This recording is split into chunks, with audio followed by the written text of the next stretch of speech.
Hello everyone, स्वागत है आप सभी का एक नए वीडियो में। सो फ्रेंड्स, आज हम लोग सिंटेक्स के पार्ट 4 को कवर करेंगे। इसके पहले हम लोग 3 पार्ट पढ़ चुके हैं जिसमें हम लोग 23 रूल तक कर चुके हैं। ये सिंटेक्स जो हम करा रहे हैं बोर्ड परीक्षा के लिए अति महत्वपूर्ण है, इसलिए वीडियो को ध्यान से अंत तक देखिएगा। आइए स्टार्ट करते हैं। देखिए, हम लोग 24 से करेंगे। सिंटेक्स हम लोग स्टार्ट किए थे। सिंटेक्स में क्या होता है कि आपको सेंटेंस दिए जाएंगे, फिर आपको पहचानना होगा कि कौन सा गलत है और कौन सा सही है। ठीक है, तो इस जो रूल हम बता रहे हैं आपको, यदि आप ये रूल कर लेते हैं तो आप आसानी से पहचान सकेंगे कौन सा सही है और कौन सा गलत। आइए देखते हैं। रूल नंबर 24 क्या कहता है कि लेट और प्रीपोजिशन के साथ ऑब्जेक्टिव केस, यानी कि इसका कहने का मतलब यह है कि जिस सेंटेंस में आपको लेट मिले या प्रीपोजिशन, ठीक है, लेट मिले या प्रीपोजिशन, दोनों के साथ हम ऑब्जेक्टिव केस का प्रयोग करेंगे। यदि किसी सेंटेंस में आपको लेट दिख गया और प्रीपोजिशन भी दिख गया, ठीक है, तो उसके साथ हमें ऑब्जेक्टिव केस दिखना चाहिए, सब्जेक्टिव केस नहीं। आइए एग्जाम्पल से समझते हैं। देखिए, एग्जाम्पल क्या है कि let we go home, let we go home. ठीक है, हमने क्या पढ़ा, जहाँ पर लेट आए, जिस सेंटेंस में लेट आए या फिर आए प्रीपोजिशन, उसके साथ हम ऑब्जेक्टिव केस का प्रयोग करेंगे। हम एग्जाम्पल देखिए, लेट वी, लेट आया उसके बाद वी आ गया, वी क्या है, सब्जेक्टिव केस। लेट आया उसके बाद वी आया, वी क्या है, सब्जेक्टिव केस, इसलिए हमारा सेंटेंस गलत हो गया। ध्यान दीजिएगा, आपको इसी तरह देगा, 2 सेंटेंस दे देगा या फिर और भी दे सकता है। एक ही सेंटेंस दे दिया, आपको फिर कहेंगे आप इसमें फाइंड करिए या आप चुनिए कौन सा इसमें गलत है। तो आप अगर रूल जानते रहेंगे लेट और प्रीपोजिशन के साथ ऑब्जेक्टिव केस, तो आसानी से आप पकड़ लेंगे। एक ही झटके में देखिए कैसे पकड़े कि लेट आया, लेट के बाद हमें ऑब्जेक्टिव केस चाहिए, ऑब्जेक्टिव केस, लेकिन यहाँ सब्जेक्टिव केस वी आया है, इसलिए सेंटेंस हमारा गलत हो गया। क्लियर है? ये सेंटेंस क्या है कि let us go home, let के साथ अस आया है। हमने पढ़ा कि लेट और प्रीपोजिशन आया, दोनों के साथ ऑब्जेक्टिव केस, यहाँ लेट आया और यहाँ अस आया। अस क्या है, ऑब्जेक्टिव केस है वी का, इसलिए यह सेंटेंस हमारा सही हो जाएगा। बहुत ही आसान है। अगला देखिए, आगे भी हैं, इससे आप आसानी से समझ जाएंगे। देखिए, इन्फिनेटिव, इन्फिनेटिव मीन्स क्या होता है कि जो वर्ब होती है, वर्ब की फर्स्ट फॉर्म हो और उसके पहले यदि हम टू प्रीपोजिशन लगा देंगे तो हमारा इन्फिनेटिव कहलाएगा। ठीक है, इन्फिनेटिव देखिए हम ब्रैकेट में लिखे भी हैं, इन्फिनेटिव हो गया, फिर ब्रैकेट में है 2 + V1, V1 मीन्स वर्ब की फर्स्ट फॉर्म के साथ, इस एरो का मतलब है के साथ ऑब्जेक्टिव केस का प्रयोग होता है। इन्फिनेटिव के साथ ऑब्जेक्टिव केस का प्रयोग होता है।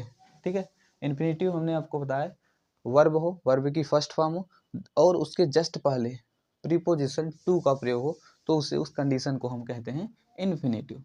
आगे देखिए, आइए एग्जाम्पल से समझते हैं बहुत ही आसान तरीके से। देखिए, example is that I requested she to come hair.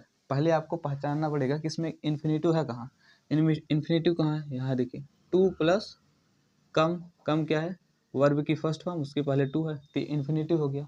अब क्या कर रहा है, जहाँ पर इन्फिनेटिव आया वहाँ पर हमको ऑब्जेक्टिव केस चाहिए।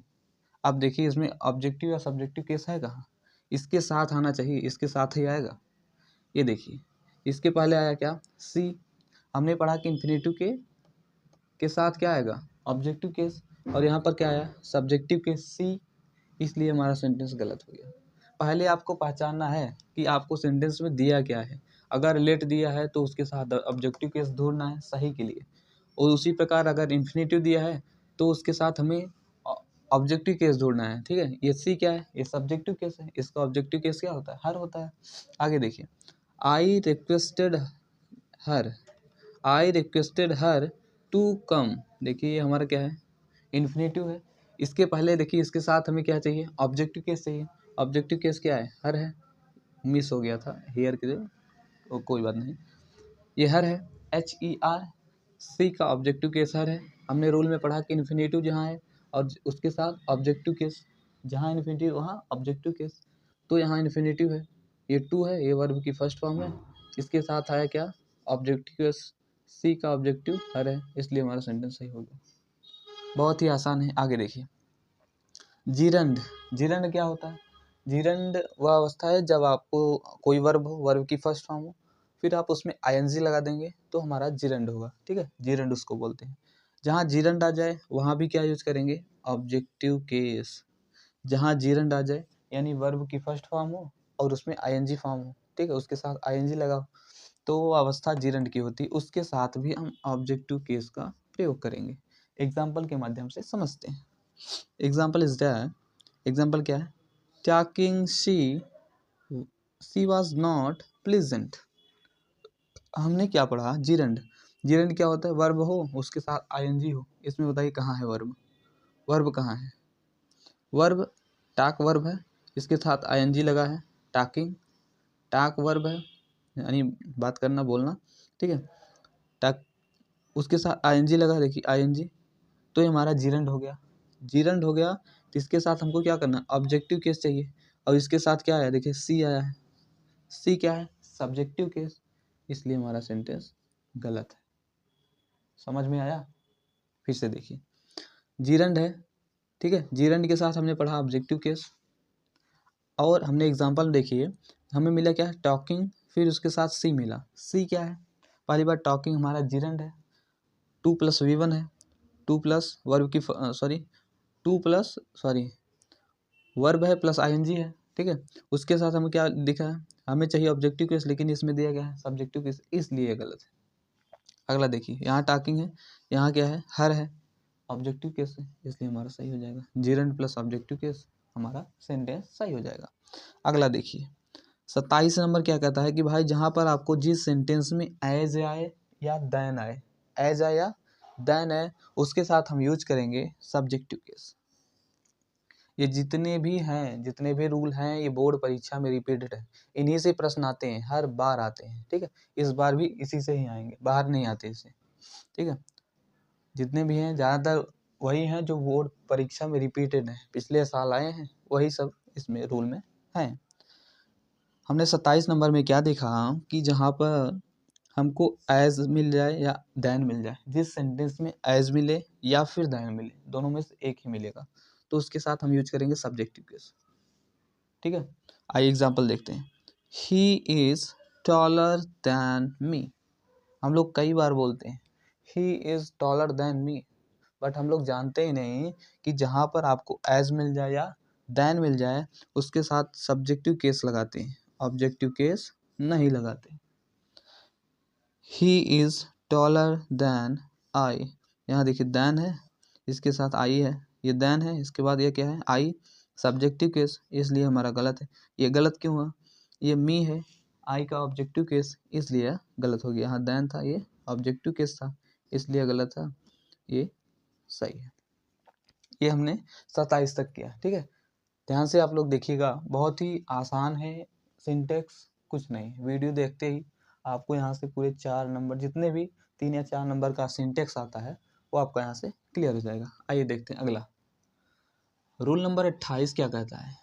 ध्यान से देखिएगा, रूल नंबर 28 कहता क्या है कि दो के लिए इच अदर, दो से अधिक के लिए वन अनदर।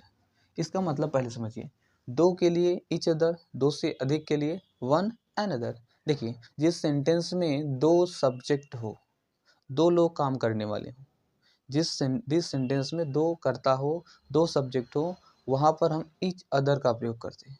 जहाँ पर दो से अधिक हो वहाँ पर वन अनदर का प्रयोग करते हैं। आइए एग्जाम्पल के माध्यम से समझते हैं। एग्जाम्पल क्या है कि Ram and Mohan love one another. हमने क्या बोला आपसे कि जहाँ पर दो लोग, दो के लिए ईच अदर, जिस सेंटेंस में दो सब्जेक्ट हों, दो कर्ता हों, दो लोग कार्य करने वाले हों, वहाँ पर हम ईच अदर का प्रयोग करते हैं। हमने ऊपर देखा, इसमें क्या दिया है कि Ram and Mohan love one another, गलत है।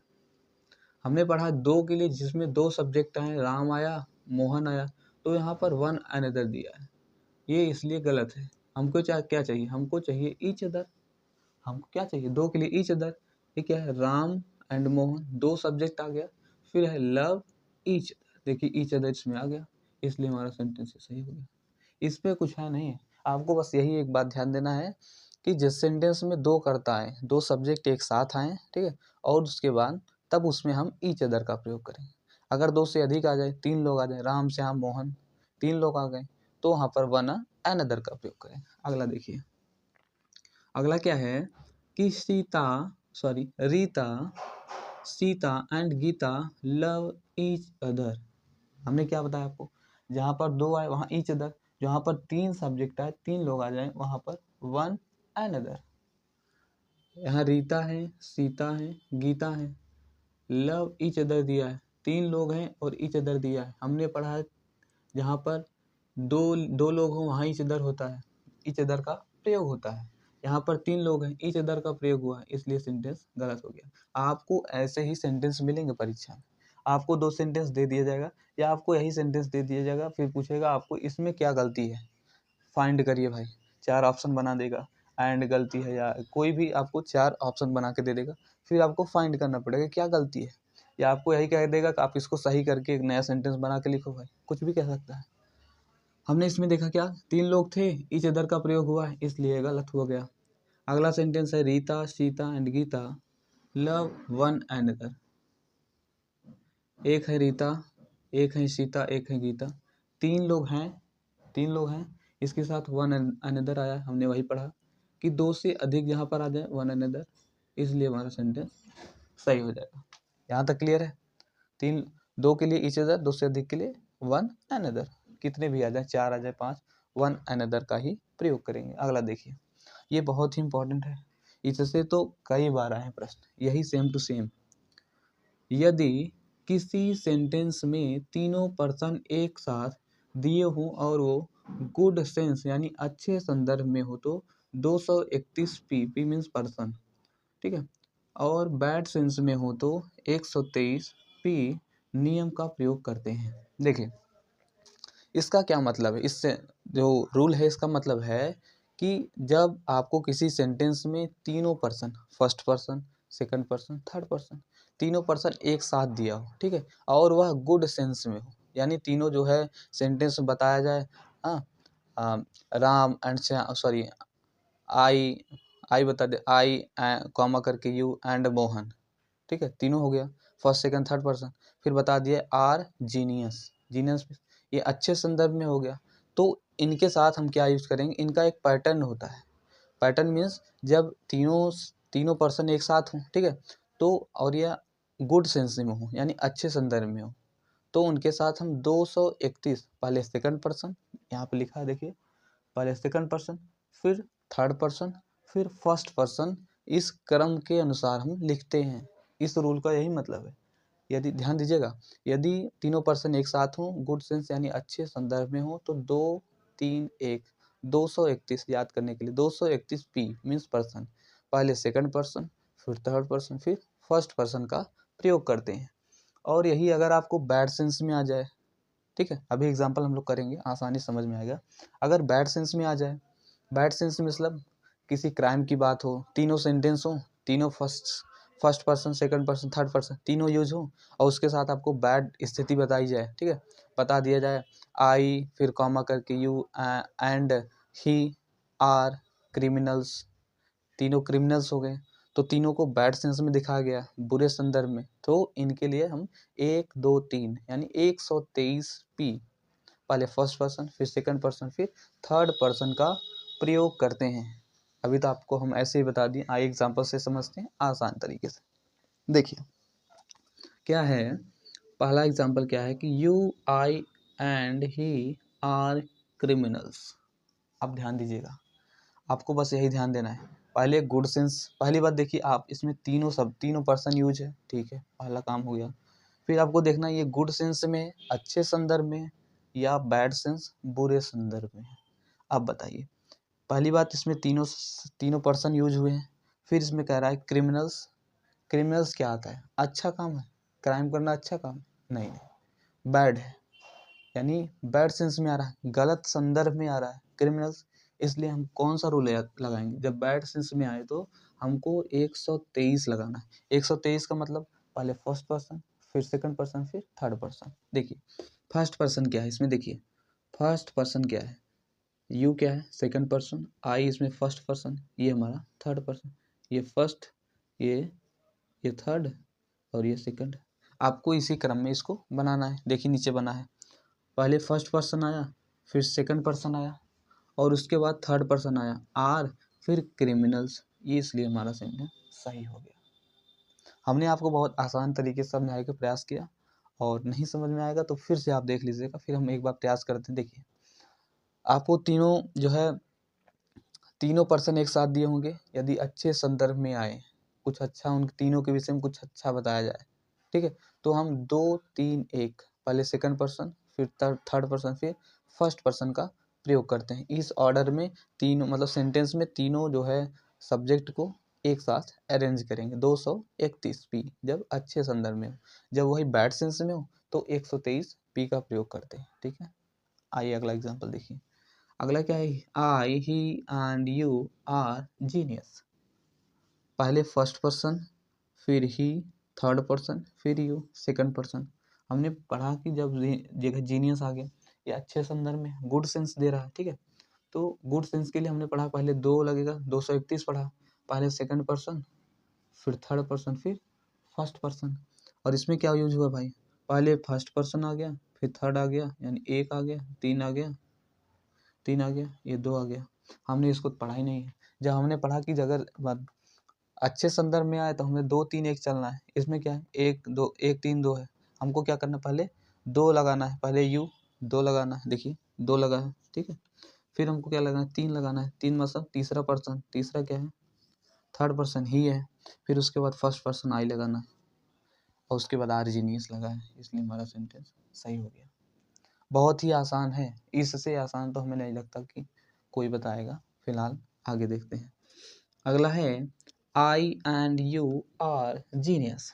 अब ध्यान दीजिएगा, मान लीजिए आपको 2 ही पर्सन दिया गया हो, 3 ना दिया गया हो। अगर 2 ही दिया गया तो कोई बात नहीं, जो नहीं दिया है उसका स्थान आप वहीं पर छोड़ देंगे। जैसे कि मान लीजिए अगर आपको फर्स्ट सेकंड पर्सन किसी सेंटेंस में नहीं देता है, आपको थर्ड दिया है और फर्स्ट दिया है, तो आपको 2 का स्थान छोड़ना है। फिर ये 3 नंबर पे लगाना है, यानी पहले थर्ड पर्सन को, फिर फर्स्ट पर्सन को।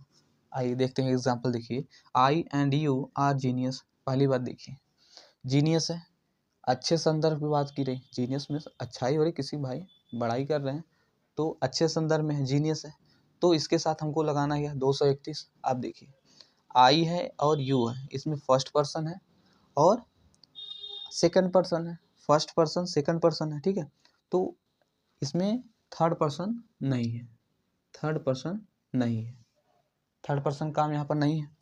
तो अब देखिए पहले हमें चाहिए क्या, थर्ड पर्सन नहीं है तो पहले हम 2 लगाएंगे, फिर 1 लगाएंगे। पहले 2 मतलब पहले यू आएगा, फिर आई आएगा। ये देखिए यू फिर आई, ये हमारा सेंटेंस सही हो गया। ये तो गलत है, इसको हम सही कर दे रहे हैं 231 है, ठीक है। तो यही इसका रूल है, बाकी और कोई इससे आसान तो मतलब बहुत ही आसान तरीके से हमने आपको बता दिया। बस आपको यही आता है, गुड सेंस में 231, बैड सेंस में 123, यही क्रम में आपको लगा देना है। तो आज हम लोग कितना सीखे, 29, मतलब 24 से 29 तक, ठीक है। और उम्मीद करते हैं आप लोग को समझ में आया होगा। अगर समझ में आया तो वीडियो को लाइक कीजिएगा, चैनल को भी सब्सक्राइब करके जुड़ जाइए, क्योंकि संपूर्ण बोर्ड क्लास की जो है रिलेटेड जितने भी टॉपिक्स हैं आपको कराए जाएंगे। दोस्तों के साथ भी शेयर कीजिएगा। फिर मिलते हैं सिंटेक्स के पार्ट 5 के साथ, तब तक के लिए धन्यवाद।